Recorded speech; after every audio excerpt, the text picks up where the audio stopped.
Hello and welcome to this week's Top Performers of the Week video. Thankfully, I'm able to get this video done prior to going in for dental work later today, which might cause the roundup tomorrow to be a little sus. It is what it is. I hope to get my Patreon post out tonight for those that just signed up and might not get a post. That would be screwed up, but nevertheless, hopefully that all gets sorted.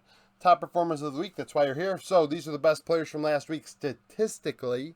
There is no opinion to this. This is purely stats based. So when you say, X player or this player, yeah, they could have looked really good, but statistically, these were the strongest players. So Dudu was the strongest top laner in the LCK. You're going to be like, why the hell is Dudu up here? Yeah, well, last week was the same thing. Went 13, 19, and 10. That sucks. More deaths than kills, and you're on this list in top lane. Now, the deal is, though, he had 42% of the kills for HLE. He 1v9'd this past week. Again, 35% of the team's damage. The extra stats I add, in addition to the KDA, are the stats that are the highest relative to his region in his role. Kana from Nongshim is the other top laner listed, going 12, 12, and 19. 600 damage per minute. That was very strong relative to his role. 600 damage per minute is definitely nothing to scoff at, especially when you have two separate series in the case of Nongshim and they lose the second one. Jungle, Canyon for Damwon went 13, 9, and 37 with 320 damage per minute and 14 damage share. Jungle tends to not have super high damage share. Krako for Sandbox went 14, 17, and 40, 75 KP, and 15 damage share for himself. Mid lane, Chovy, the best player in my opinion in the world from Gen G, 22, 1, and 28 this past week. 32% of Gen G's kills and 25% of their damage. He's followed up by Fate from Kwangdong Freaks going 17, 7, and 41. 82 KP, 25 damage share.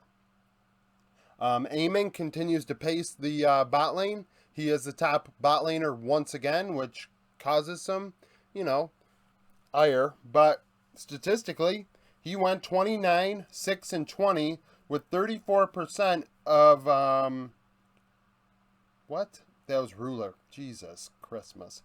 24, 7, and 22 with 36% of KT's damage and 800 damage per minute. Now we can compare that directly to Ruler, who went 29, 6, and 20. Less damage relative to his team with 34%, and less damage per minute with 715. Support, Keria, top-rated support from T1, 2, 6, and 36, 95 KP, which is incredible for two series.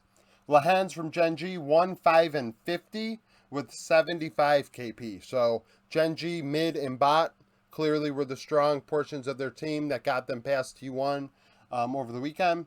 LPL, Breathe from RNG, taking the reins, really, really performing very well against JDG in a way that honestly I did not expect. 22, 8, and 31, 26% of RNG's kills, 28% of their damage. Rich from Victory 5 went 13, 16, and 23, which isn't all that great, but he had 31% of Victory 5's damage and had 700 damage per minute, which is incredible. We just referenced 600 in top lane, and he had 100 more than even that.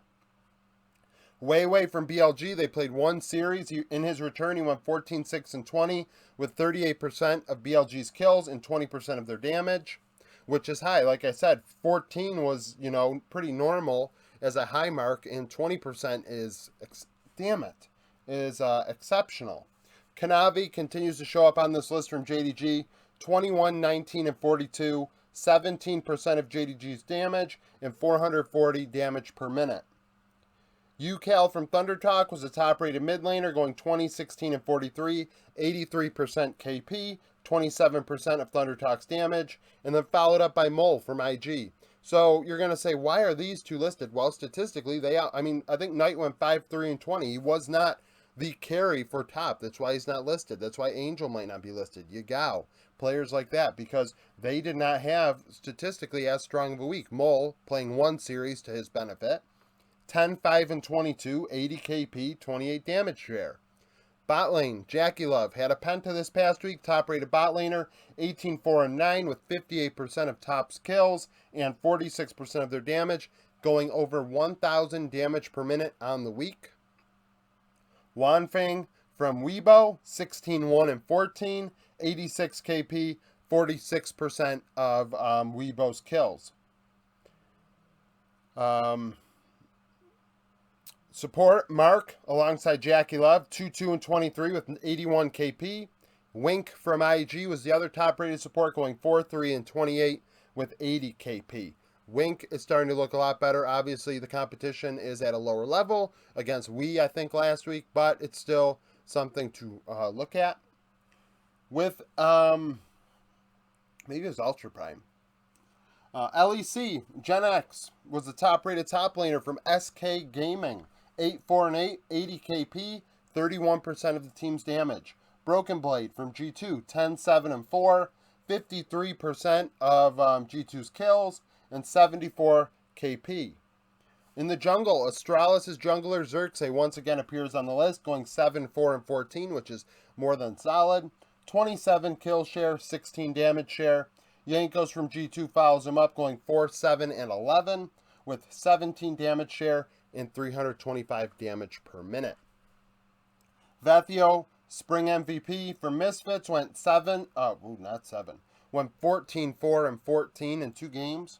37% of Misfits kills, 30% of their damage as well. Perks from Vitality, 13-2-11, so a very good KDA. 38 kill share, 29 damage share. It was very contested at the top in mid for the LEC. Bot lane Karzi did not die, going 8-0-17, 74 KP and 29% of Vitality's damage. Comp, despite going 0-2 for Rogue, was very dominant in the bot lane and relative to his team, going 8-4-10, 37% of Rogue's damage and 34% of their kills.